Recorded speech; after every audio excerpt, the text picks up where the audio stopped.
Assalamualaikum warahmatullahi wabarakatuh. This is Statics Chapter 8. We will be dealing with dry friction. So in this portion, we will learn about characteristics of dry friction and problem involving dry friction. Right. So in terms of the applications, I think you know already many examples of frictions in the real application around us. Be it when we want to move something and then there's friction resisting it, or we actually apply friction in terms of certain application, for example brake, right? So anyway, so we will go straight into the characteristics of dry friction, right? So one thing is that the definition. So I'll just read the definition first. Friction is defined as a force of resistance acting on a body which prevents or resists the slipping of a body relative to a second body, right? And that second body can be the ground, the floor, or the platform, etc.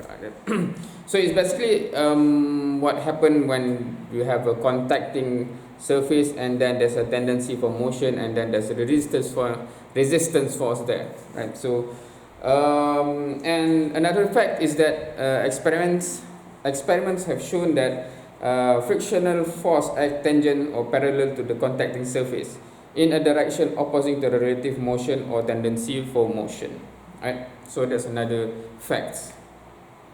And I think you have learned this before, right? When the object tend to move in a certain way on a contacting surface, meaning that you have the friction opposing the tendency for motion, right? All right.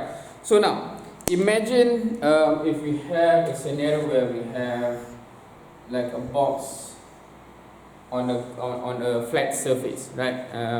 A rectangular box on a surface, and then we apply the force here, right? We apply a force P there, right? Imagine this case, right? So if we consider the block itself and we draw the free body diagram here, on its own, it will have its own weight, right? So the weight is there, right? And okay, I will draw it bigger so that it can be much clearer. Right, let's see. Right.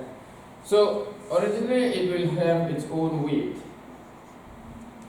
right? And it is sitting on the ground, on the floor, on the surface. So in this case, right?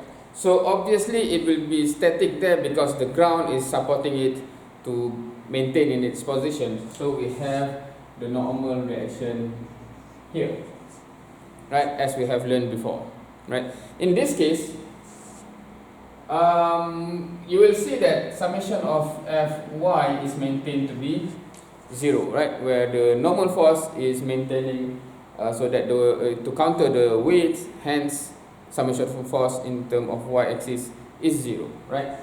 Now, so if I am to draw, because in this drawing you will understand that if this force is to the right, then the friction will counter the tendency for motion to the left, right? But however here, before we apply any forces, of course the friction will not be there, because the friction will just counter any tendency for motion.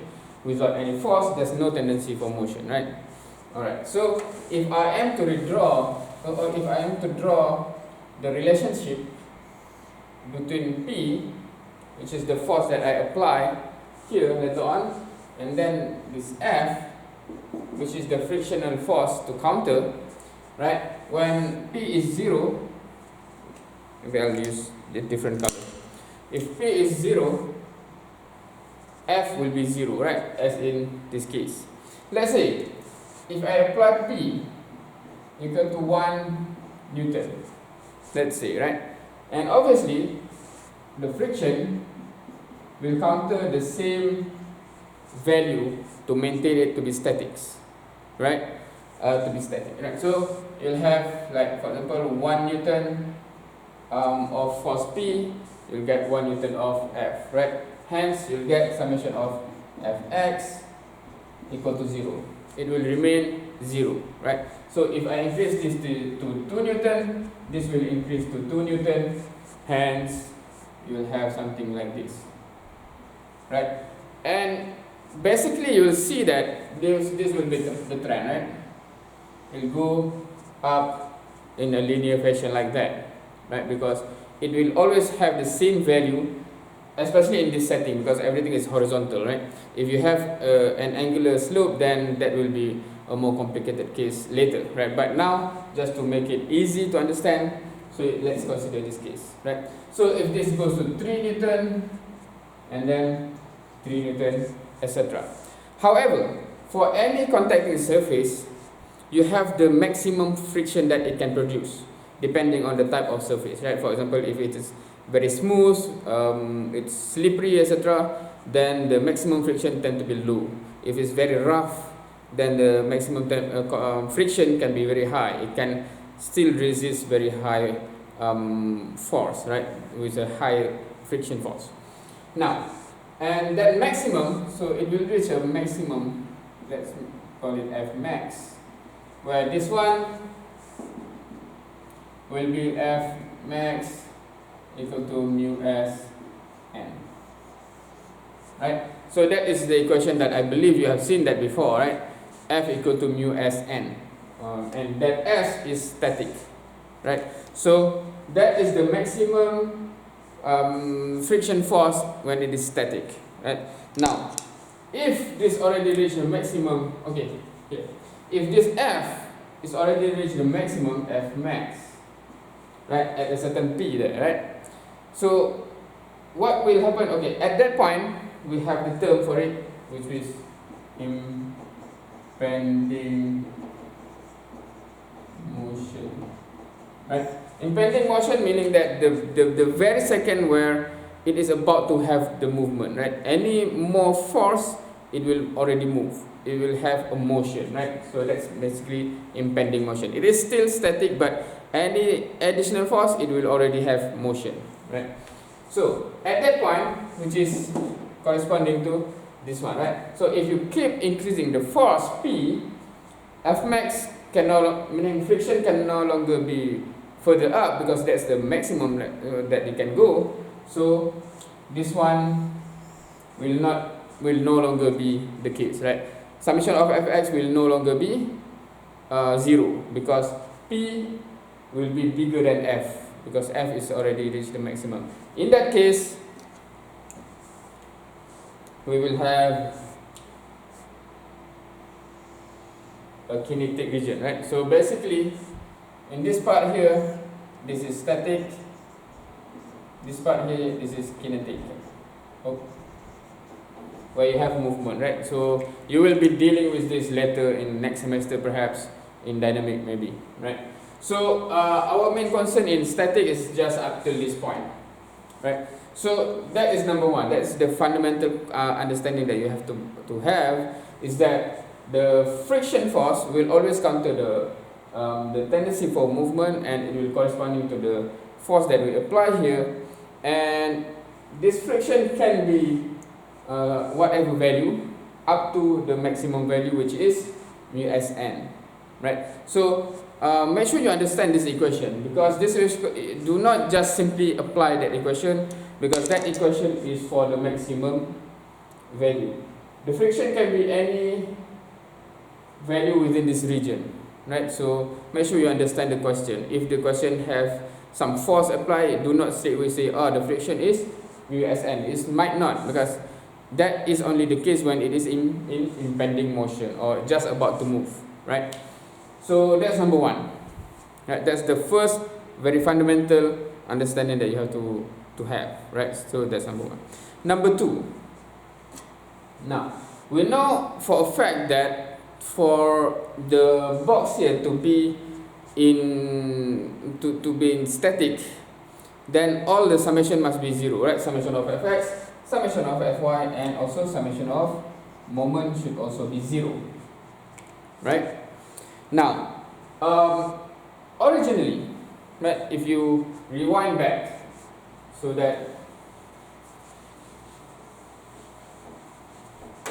it is in this condition, right? Before we apply any force P, in this case, fx is 0, fy is 0, when n is the same as w, of course, and moment will be 0, right? Because it is one line here, there's no moment, right? Now, when we apply this force P, this friction will come into the picture, right? Let's say there are 1 Newton at the beginning, right? So you have 1 Newton and 1 Newton.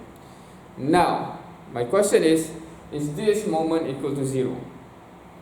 Now, if it's still static, it should be equal to 0. That's number one, right? However, the question is, how is it 0? Because if you can see that, because this value in this value is the same, it is basically a couple, right? This P and F is basically a couple that will produce, in this case, clockwise moment, right? With this P and F, you will have a clockwise moment with whatever value that you have. This force times whatever distance that you have. Now, the question is, how is it still 0 in terms of moment? Because for it to be static, the moment must be 0. However, how come? Right? So what actually happen is, this N will actually be shifting position to this position N, for example, right? Where you will already have certain distance there, right? So when that happens, this and this become a new couple, right? Because this one already couple, they also want to couple. So this one will produce counterclockwise moment, right? And this one will shift to a position where this moment counterclockwise will be exactly the same as this clockwise moment, right? So that this one will be 0, right? So summation of fx is still 0, summation of fy is still 0, and summation of moment is equal to 0 because n is shifting the position, right? Now, so there's two possibilities that can happen, right? Because if you keep increasing P, friction will keep on increasing, and this moment will keep on increasing. So the counter moment should also increase to tally with this one, to maintain this to be 0. But hence this N will have to continue to move, right? However, this N can only move up till the edge here, which is this location here, N, right? It cannot go any further than that because that's the N already, right? So once this N go to the edge here, right, and it counter that moment there, if you keep increasing P and F continue to increase, this moment will continue to increase, and this moment cannot be increased any further because the distance is already the maximum. Now you will have this one bigger than this one. Hence, summation of moment is no longer 0. It will have some moment clockwise in this particular case, and hence that's why it is tipping, right? So the block will tip when you push it, it will tip there, right? So that's one possibility, right? So what you have to understand is, when an object is about to move, it is one of the two possibilities in this particular case. One possibility is when you keep increasing P, F will actually reach the F max, and at that point, if you continue to increase P, it will move. That's one possibility. Another possibility is this N will reach this position, the edge, and then it can no longer go out, so it can no longer counter the moment. At that point, the block will tip, right? So there's a two possibilities. One is you either slip first or tip first, right? So the thing is, only one of the two possibilities can happen, right? So if one possibility is if N, okay, so you have N shifting to the right there, and then you have a friction there, right? So if N is still within this range, right, it's still not at the edge there, and this one reaches the maximum first, then it will slip first, because this one will be the first to reach the maximum, and then it can no longer resist the motion. That's number one. Number two, if this one, this F, is still within range, right? It's still not reached the maximum yet. It's still here, somewhere here. But this N is already reaching this point there at the edge, then it will tip first, right? So that's the possibility that you have to understand, and because it will affect how you draw the free body diagram, right? And hopefully we'll cover some examples to show how the free body diagram will be different. But the concept, hopefully you understand. It's very vital to understand this because it will affect how you draw the free body diagram, right? Okay, what is next?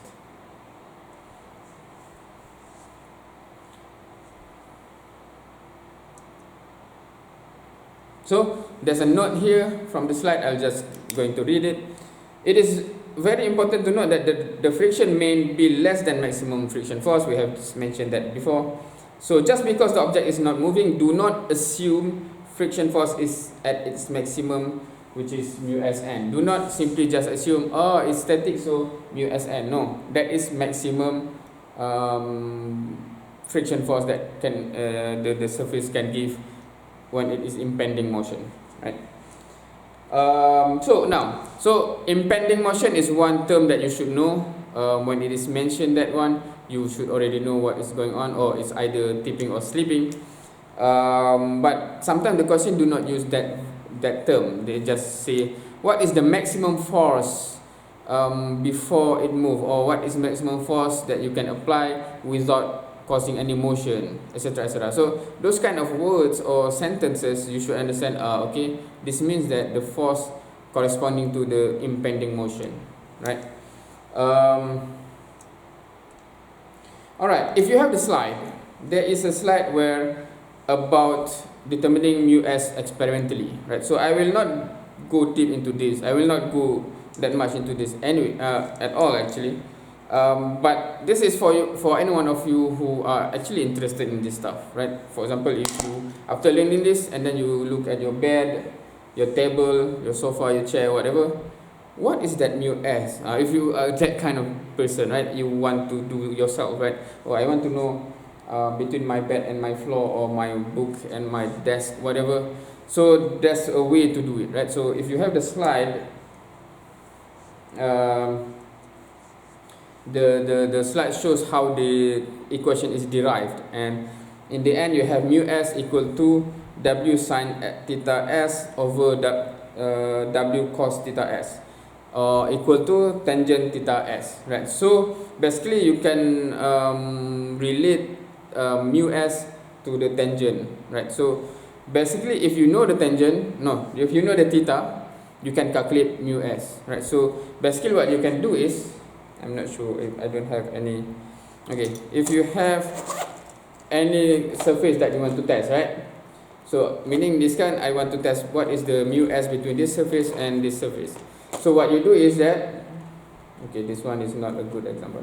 It's moving. Okay, what you do is you just tilt until at a certain theta, it is starting to move. And that at the point you take the theta and then you just plug into the equation, and then you know, okay, the mu s for this surface is so and so, right? So you can do that if you are interested in that kind of stuff. Just make sure no one of your friend is looking at you weird and thinking you are out of your mind or something, right? So yeah. Okay, so we are going into the problem involving dry friction. So in terms of the steps, it's nothing much different compared to what we have learned before, except for the free body diagram now include friction, right? So if I just go to the 3 steps of solving, 1, draw the free body diagram, make sure you show the friction force in the correct direction. It always opposes the motion or impending motion. And then 2nd, determine the number of unknown. Do not assume F equal to mu s n unless it is said so. 3rd, apply equation of equilibrium. So basically, solving this problem is just like solving any equilibrium problem, or equilibrium problem before, right? Where basically you draw the free body diagram, you use summation of fx, summation of Fy, summation of moment equal to 0, and then you solve, right? So it's basically that. However, the interesting thing is how you draw the free body diagram when you have friction. And as I mentioned in the steps there, you have to show the correct direction of the friction, right? Now, a quick note. If you recall what we have learned before, for example, you have your pin support, your roller support, etc., right? So, for example, in the pin support, you have X reaction and Y reaction, right? And in that, you have to assume, because you do not know whether it's to the right or to the left, upwards or downwards, right? You just assume. If you get a positive answer in the end, it's correct assumption direction. If you get negative, then the direction is the opposite. Simple enough. But for friction, you cannot do that, because for friction, you have to know exactly which direction it is, because if it's actually in this direction but you draw in the opposite direction, your answer is actually totally wrong, because it will be a different number altogether, right? So this is where you actually have to understand what direction is the friction, right? And it is against the motion. Make sure you understand that it is against the motion, not against the force, right? There's two different things, right? For example, right, normally we can think like, if I have force here, obviously the friction will be here, because why? This force will tend to push this to this direction, right? Hence the friction will counter that. But if in this case, right, in this case, okay, so if I have force here, it does not necessarily mean that this block will go up, right? Because it depends on how big is this force and how big is the weight of this thing. Because if this is quite heavy and it want to go down, and I have force here, maybe my force is actually small. So in a case, if this is big enough to push it up, then friction is obviously in this direction. But if this force is actually quite small and it's still going down, the friction will be in this direction, right? So it's not because of this force, but it is based on what is the movement that tend to happen. So make sure you understand that concept, right? So impending tipping versus slipping. So we actually have shown you here impending, slipping, and tipping, right? However, I'll just reiterate this according to the sequence of the slide and how we do it, right? In terms of calculation, right? We just went about the concept, but now we go into the calculation aspect, right? So, because when you want to calculate, you have to draw the free body diagram first, and this is where the free body diagram is already different when you assume slip first and tip first. When you assume, okay, so we draw the same case of the box just now, where you have the weight is the same, and we have the force is the same there, right? However, if you assume slip first, meaning that you assume n is still within this range, and the friction here is reaching the F max, where it is mu s n, right? That is basically what you are assuming. In this case, tip first, you are actually assuming that this n is already at the edge, while this friction is not yet the maximum value, right? It is whatever value, but still not reaching the maximum yet, right? Now, do note that when you draw like this, the distance is actually known, because the width here is known. But in this case, this x, the distance, will be something unknown, and you need that because when you calculate moment, for example, you need the distance, right? So in this particular case, how many unknown do you have? Of course, we assume weight is known, right? We assume weight is known, right? In this case, you will have 1, 2, 3 unknown, and of course, this one is the same, right? 3 unknown, and mu s is also given normally, right? The surface coefficient that is given. So you actually have 1, 2, 3 unknown. So you have 3 equation, 3 unknown you can solve, right? In this case, you also have the 3 unknown. 1, 2, 3. In this case, the distance is known, right? So you will see that the unknown is different, right? In this case, x is unknown. In this case, f is unknown, for example, right? So the free body diagram is different. What you calculate is different also. Do not mix up the two, right? So when you calculate here, you get p, that this P is different. This P is from this calculation, right? So make sure you understand that. Now, this is the two assumption that is available, right? But what will actually happen is just only one of these, right? So there are three ways how to calculate this, right? One is you assume something, you calculate, and then you check whether that assumption is correct or not, and then the other one is the other assumption, right? Now, if you start with assuming slip first, meaning you draw this one, and then you will get, okay, I will get P equal to something, but you do not know yet, is this assumption correct or not? You have to check the assumption. How to check is basically you check this distance. You have to check this x here, right? Because you will calculate x and you will get one of the two possibilities. If you get x equal to less than b over 2, if this is b, right? Hence this is b over 2. Meaning that if n is still within here, meaning x is still less than b over 2, then your assumption is correct, because n is still within that range. If suddenly you calculate x is larger than b over 2, meaning it's somewhere outside already, so no, your assumption is wrong, because n actually have reached the edge first before this one reaches the maximum. That is what it means. So that's how you check for this assumption. Okay? Now what if you use this assumption?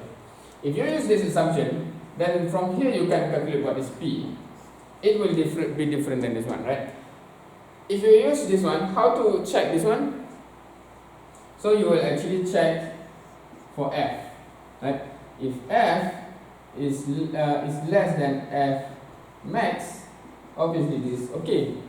If F is already more than F max, then this is not okay, because F cannot go more than F max, meaning that if this happen, meaning that this F already go to F max before this n reach the edge, right? So that is what it means, right? So this is how you check for that one, right? So now if you have question like this, you do not know which is the case. So for example, you start assuming this one, and then you have to calculate and check, right? So there's two possibilities. One is after you check, oh okay, that is correct, then that's your answer there. If no, after you check, oh it's this case, so you have to go to the next one, because the answer is here, right? So similarly, if you start to assume this one, if you got P and then you check F is less than F max, oh okay, it's good. Or if F is more than F max, then oh no, so the assumption is got wrong. So this is the actual one, so you have to redo the calculation. Not redo, but prolong the calculation until you get this P, right? So that's the two possibility that you can happen in the exam, for example, right? Now there's a third way of solving this one, right? The third way is just you use both. Use both meaning that, okay, for slip first, this is the equation, you get P. For take first, this is the free body diagram, and you get P, and then you actually compare between P. Right, you compare the value. For example, this you get 300, this one 400, whatever the value is, and then you see which one is smaller, right? Because the smaller force means that it happened first, right? Because as we said, as we increase P, friction will increase, right? So and then one of this will happen, right? So if this P is smaller than this one, meaning that this P happened first, right? When it reaches that full value, this already happened, meaning that will never happen actually, right? Or if you calculate this one is smaller, meaning that this will already happen before this ever going to happen, right? So that's the third way. You just calculate both scenario, you just calculate P, and then you compare. Oh, okay, the smaller P is the actual answer. That is what happened first, right? So that is tipping and slipping scenario, right? So there are several scenarios. So what is interesting in this chapter is that you can have several scenarios that is possible, and you have to actually calculate and compare and if else whatever, right? So that is why this chapter is quite interesting, right? So this is not the only case where you have multiple scenario, right? So I'll just try to show some another example of like that you might see afterwards, and we'll see some example of this, right? So if you have, for example, like that, right?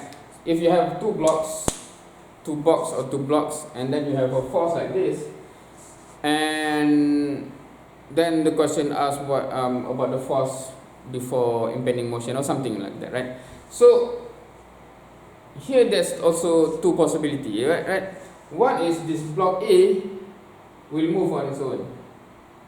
One is together they will move, right? So it depends on what happened, right? For example, because we have friction here and friction here, right? So we have friction here and friction here, right? Oops. So if this one reach F max first, and then it can no longer counter, meaning this block will move alone, right?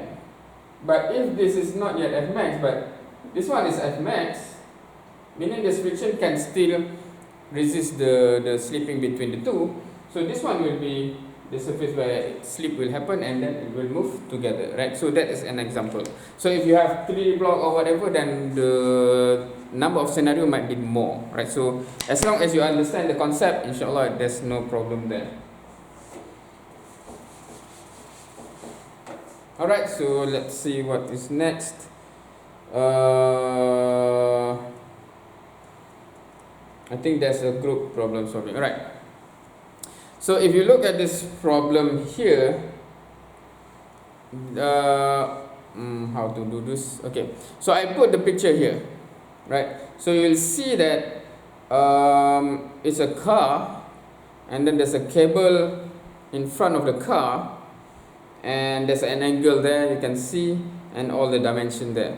So I'll read the question for you, right? So hear me carefully. So the automobile has a mass of 2,000 kilograms. So the weight of the car is, or the mass of the car is 2,000 kilograms. That's given.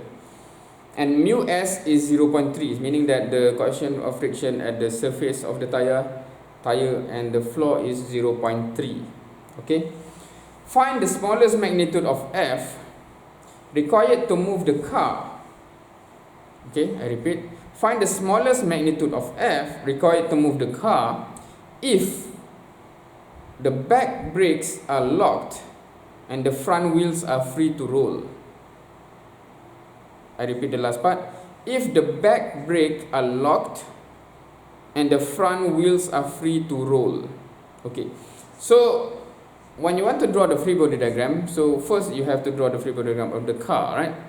Second, you have to understand, so where is the friction, right? Because the two tires, the front and the back, is having a different condition. At the back it is braked, the brakes is locked, and the front is free to roll, right? So let's you can try to draw free body diagram right now while I'm erasing the whiteboard, and we'll see what happened after that, right?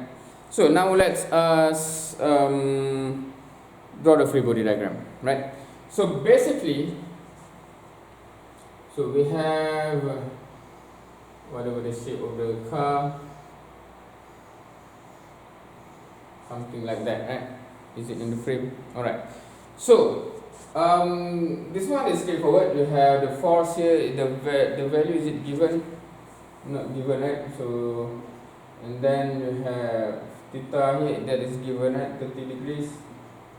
And then the weight is also given, so that is 2,000 mass. The mass is 2,000. So basically, you have 2,000 times 9.81 Newton, right? And then this is where you have the reaction at tire, right? So you should have normal reaction at both sides. So this is NA, this is NB, right? And then friction. Where is the friction? Right? Where is the friction there? So as it says, the back wheel is the brake is locked, meaning that you will have a friction. right? So which is the direction of the friction? To the right or to the left? So obviously the car tend to move to the left, so you have the friction going to the back, that friction, right? And the question again is, let me check the question again. Find the smallest magnitude of the F. Okay, now because the question is F, so I'll use this to be F. So this one will be FB. For example, I just want to differentiate, right? So that friction will be FB. And there's no friction here because this is free to roll, right? So the question is, what is the smallest magnitude of F required to move the car, right? So this is a case of impending motion, right? Because any force after that value, the car will be moving already, right? So in that case, this is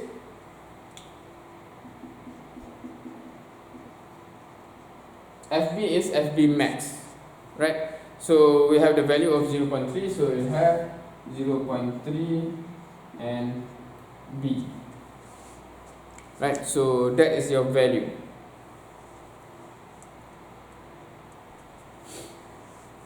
All right. So let me check.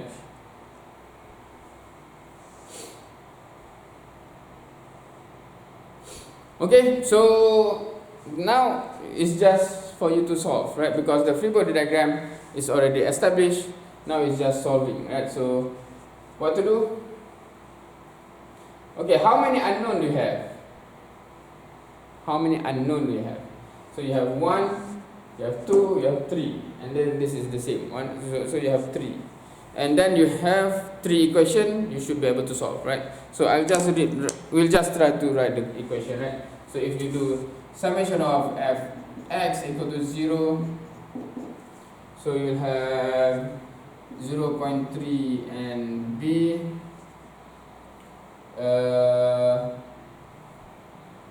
minus f cos 30 degrees equal to 0, right? So summation of fy equal to 0, then you have f sine 30 degrees minus 2009.81 plus NE plus NB equal to 0. Right, so how many unknown there? So summation of moment equal to 0. So this moment you can take about let's say about point B. Right, let's say. So about this point. So you have to label this point B there if it's not clear. So meaning that you do the rest, right? So of course I cannot calculate here because I didn't put all the dimension. So you know what to do, right? Basically you have this dimension here, 0.3 meter, is it? And then 0.75, this is 0.75 meter. What else? That is 1 meter. And then 1.5 meter. Right? Okay, so you have, okay, for the free body diagram, because sometimes I'm too lazy to draw all the dimensions in this recording, so, but you have to understand that it should be there, right? So summation of moment about B is 0, so let's see. If you, let's start the easy first, this one, you have 2009.81 times the distance of 1.5, right, this one. And then this one, NA, so minus NA times the distance of 2.5, is it? 1.5 plus 1, 2.5. Alright. So, and then this one, the vertical component, so the vertical component, so counterclockwise, right? So plus, sorry, it's clockwise because it's go up. So minus f sine 30 degrees. So 1.5, 2.5, 3.25, is it? 2.5, 3.25, I think. And then the horizontal one, so horizontal one will be counterclockwise of plus f cos t times the distance of 0.3 equal to 0, right? So basically in this question, it is quite interesting that the calculation might be a bit long, the mathematical part, if you have to solve this simultaneously, right?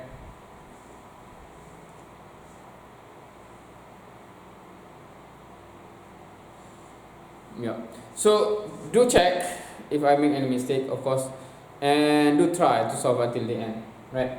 And if, because you can also take moment about another point, for example, point this one, point A, etc., right? So regardless, because you have how many unknown? 1, 2, 3. So you can solve by solving simultaneous equation of 3 equation, right? Now, so I'm just giving you the answer so that if you want to check, you can. So the answer is as in the slide. F is 2762 Newton. This is the answer for this one, right? That is the answer for the question where the what is needed is the force, right?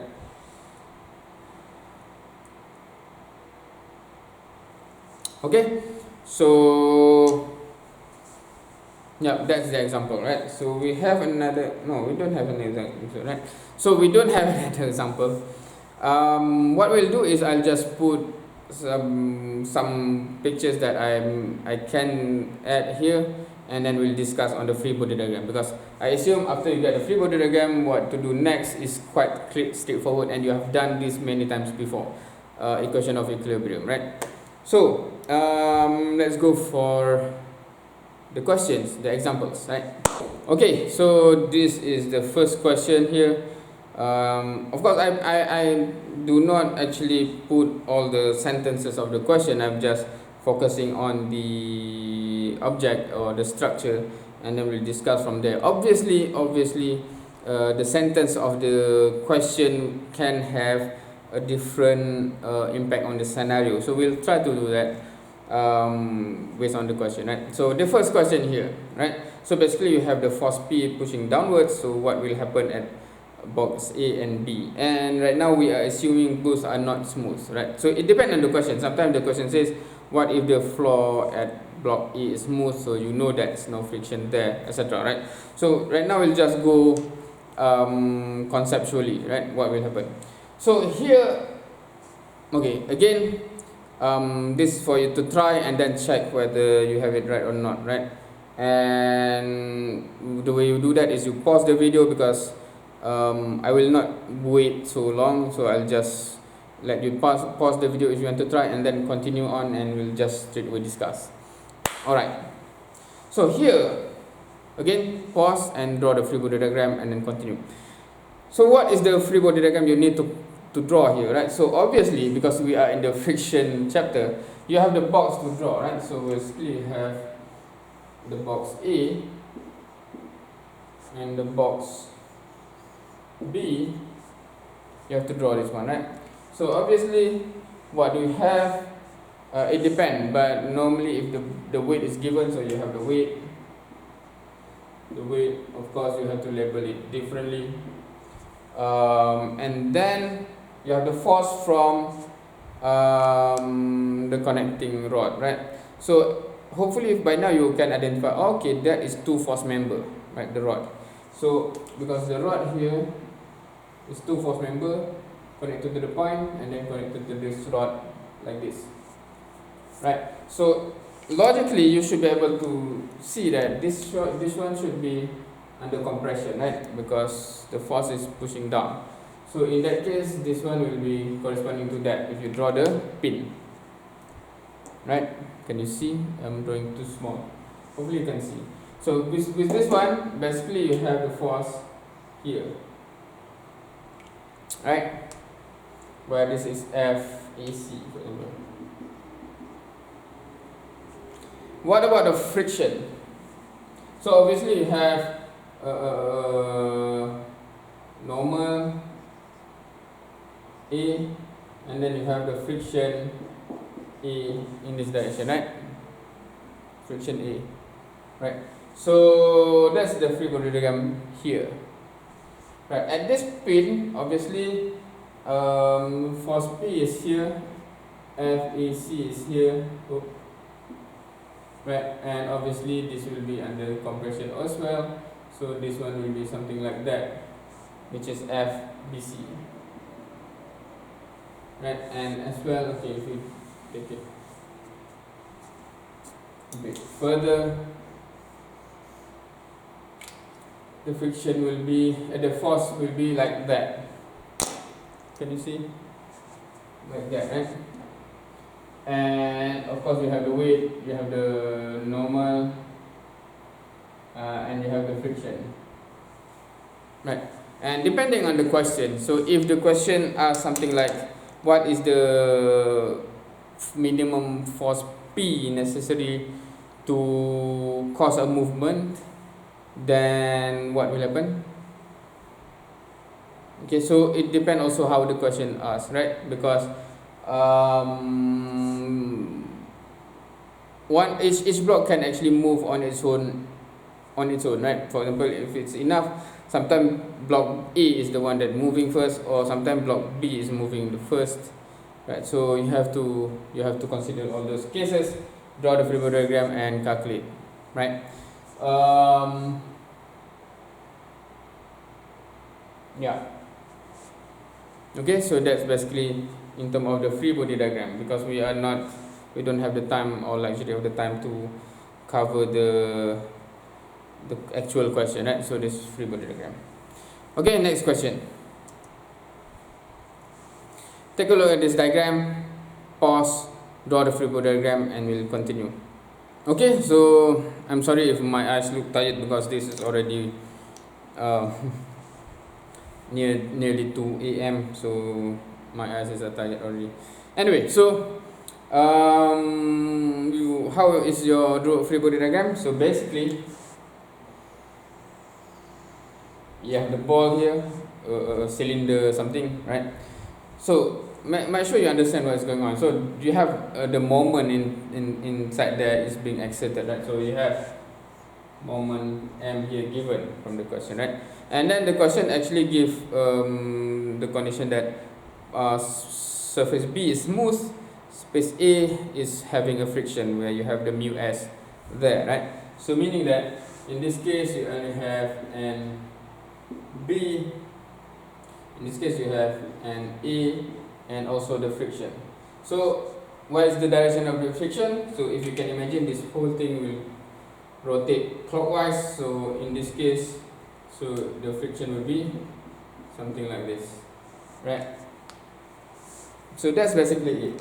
And of course, the rest is depending on the question, right? So if the question just gives a certain things, it doesn't indicate that F is equal to F max, then F is not equal to F max. But if the question asks for certain things which indicate that this is impending motion, then F equal to F max, right? So it depends on the question. So but the free body diagram is simply just like that, right? The friction is there. Okay, now take a look at that. There's 3 blocks there, A, B, C. So consider how many scenarios is possible and draw the free body diagram of each scenario. Pause and draw. Right, so basically, because in this case, block A cannot move, right? Because it is tied to the wall on the left. So whatever happened, it is sticking there because the cable will prevent it from moving in that direction. Block B can move depending on the scenario. Block C can also move depending on the scenario, right? So in this case, you have basically 2 scenarios. One is block B move alone, right? Meaning block B is moving and A and C is static, right? B is only one taken out, right? Or block B and C move together, right? Basically, so that's another possibility where block B and C move together and leave block A behind, right? So how is the free body diagram different, right? So now in this case, depend on the question also, you might have to still draw every single block, and how you solve it is depending on the question afterwards, right? So if block B move alone, so block A, of course you have the weight there, and then you have the force there that is preventing it from moving, and then you have the normal reaction, and then you will have friction here that is pulling it to the right, right? And this friction comes from the block B here, on weight, and this force P here is the one taking out this one, where the friction with this block will be in this case, like that, right? Let's say this is FAB, right? So it is opposite of each other, right? So, and then you will have normal reaction here. This, let's say this is NAB, so this is NAB, right? That's the normal reaction there between the two. So this one also have normal reaction NBC here, right? Where the block just now we have NBC, that is the block C here, right? Also, it will have a friction here FBC, where from this perspective FBC is dragging it behind. From the block C perspective, friction is FBC is pulling it to try to move it to the right, right? So you have the weight, and you have the end floor, for example, and then you have the friction here preventing it from moving, F floor, for example, right? So that's basically how you draw the free body diagram, and then it depends on what value is given, what is not. You can start from anywhere and solve the rest, right? So please do try. But this is still under one assumption of block B move alone, right? So what if block B, C move together, right? So meaning that block A is basically still the same.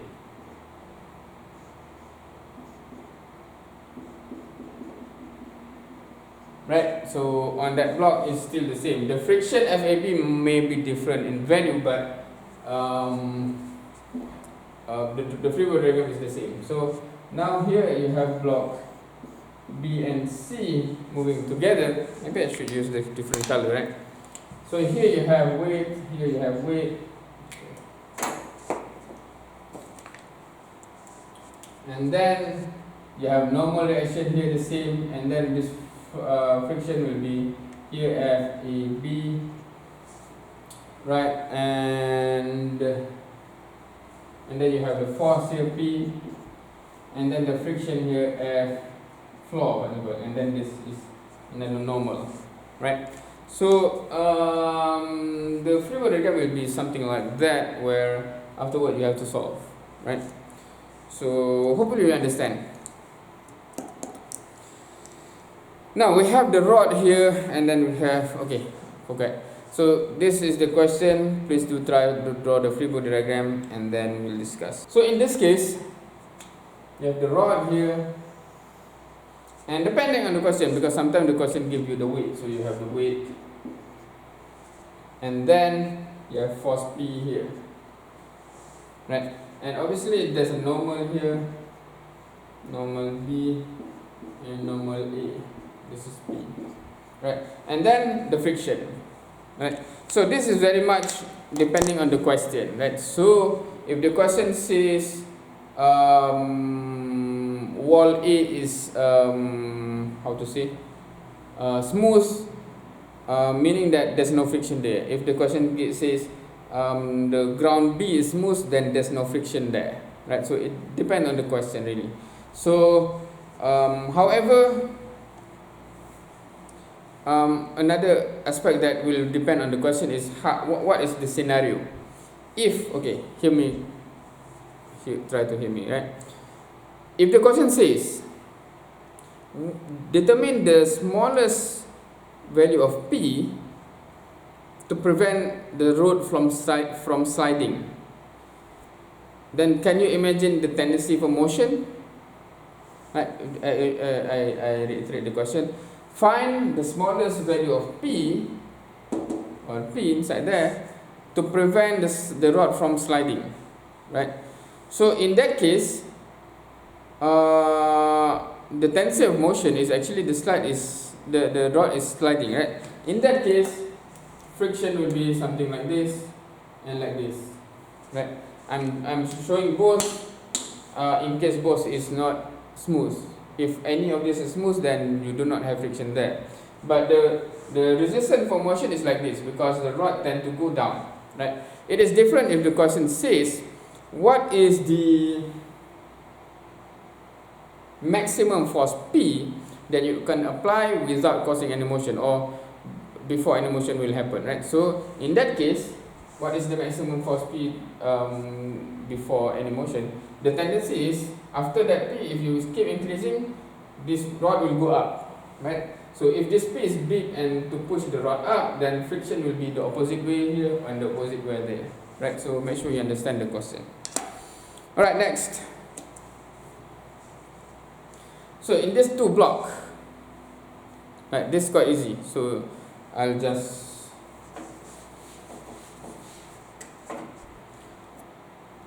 so basically you have the block like this, right? So what will happen? Obviously each block will have its own weight if you draw these two blocks together, right? Normally the weight is given, depend on the question also. And here you have the normal reaction and normal reaction, and then the friction and then the friction, right? The free body is just like that, depend on what information are you given, right? What is known and not known, right?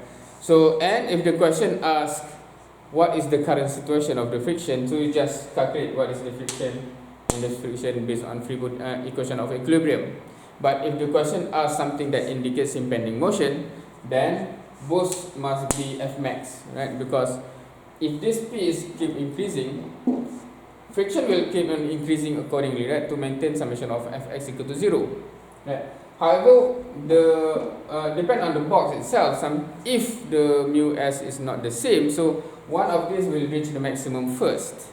However, it will not move yet, because for example, this is the maximum, this is not. So when you increase speed, this can still go up and still counter summation of f to make summation of fx still 0, right? So it's not, meaning to move, both have to reach the maximum, right? So that this is f max, this is also f max,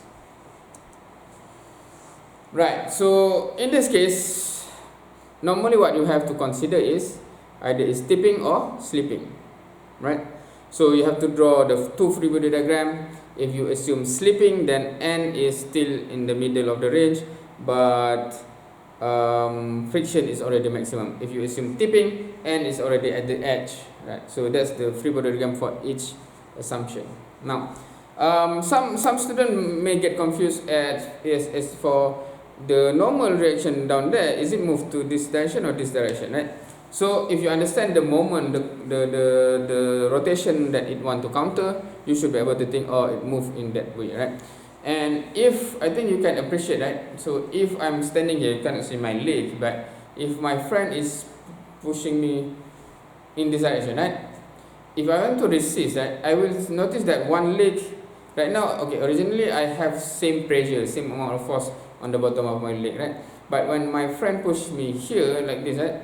And if I'm resisting, I will notice that my left leg, this leg here, will face more pressure and more pressure, right? Right?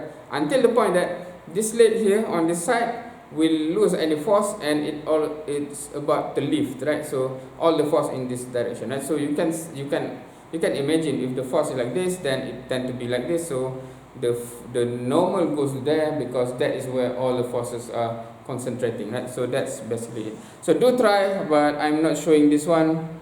because it will just be exactly the same free body diagram as before, where we go about slipping or tipping first. If you forgot, you can rewind the video at that point. Okay, this one. Right, so here what is the possibility? Yeah, so there's two possibility there, right? Because A and B is related to each other, where the cable is just one cable, right? So it can only go either this way or this way, right? It cannot go both in some way, because the cable is having an exact same length there in total, right? So if you assume B downwards, A will be dragged upwards because of the cable, right? If you assume A is going downward, B will be dragged upwards because of the cable also, right? So how you draw the free body diagram, you can try. So you have the two scenarios. Right? One scenario where A goes up, so basically if A goes up, this is, you have the force here, and then you have the weight there. If A goes up, so A goes up, so the friction will be like that, because this one want to go up, right?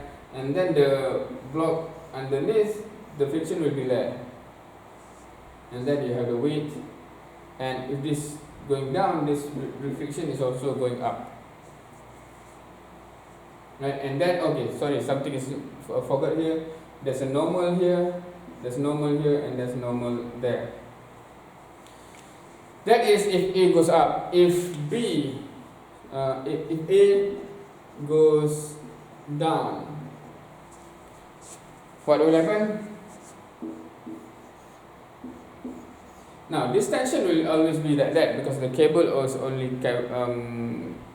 going in one direction. The weight will always be the same. The normal will always be the same. It's just that the friction will go up because the block is about to go down, right? So in this case, the friction is like this, because this block is actually going up, right? So we'll have something like this. You have normal, and then you have the weight. So you can see that the assumption causes totally different direction of friction. And when you try to calculate, if you try to calculate for both cases, you get a different answer, and you see which happened first or something, right? But in this case, actually, if you look back at the diagram, there's a theta there, right? So I think if you have to calculate also with theta, and if theta is not logical, where it's become negative, etc., then that's no longer something that is possible, right? So you can check that one also. All right. Okay, because my eyes is quite tired already, and this is already 2 a.m. Is it 2 a.m.? Yeah, 2 a.m.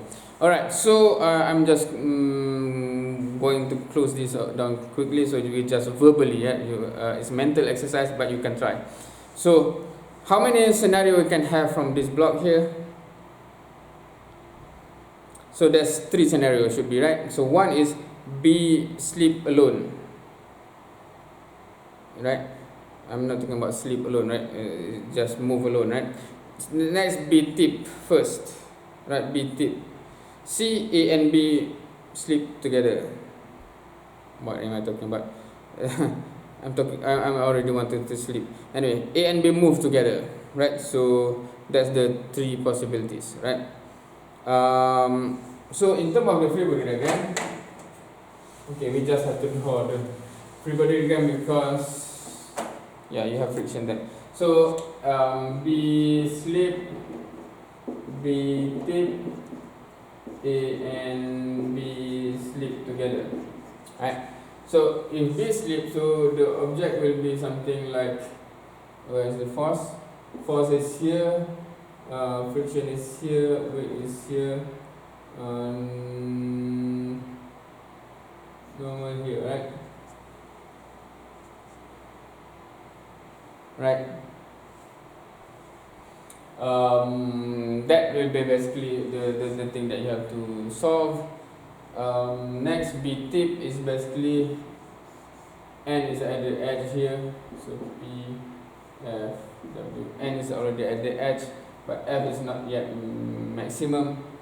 For A and B slip, so basically you have the box together like that. So this force, you have the weight, and then the friction is on the other side, and then you have the normal reaction there, right? So how to get to know which one is the actual scenario that happened? So you have to compare all the force P, right? This force P. You just calculate and see which one is smaller that is actually happening first. Alright, so this one, can you draw the free body diagram? Please take some time to try to draw, and afterwards continue.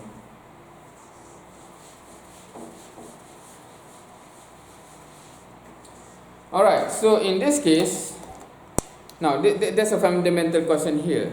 Is member BC two force member? Okay, in this case it's not, because you have external moment there, right? So you cannot, because two force member, if you remember how it becomes two force member, it is to satisfy all the summation of fx, summation of fy, summation of moment equal to 0, right? So it will have to have just one tension or compression to make the summation of moment equal to 0. However, when you have external moment, then everything changes, right? So basically, if you have the rod, it's not two force members, so you'll have like xy, xy, for example, right? And then you have the moment here. So that is an example of the free body diagram there.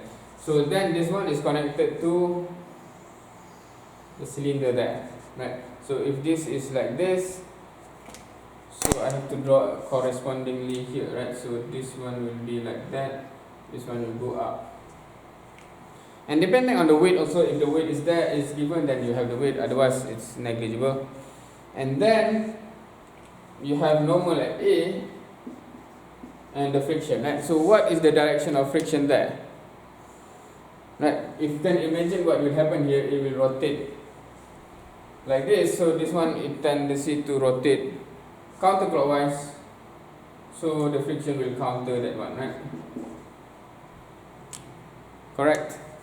So that will be the free body diagram there, right?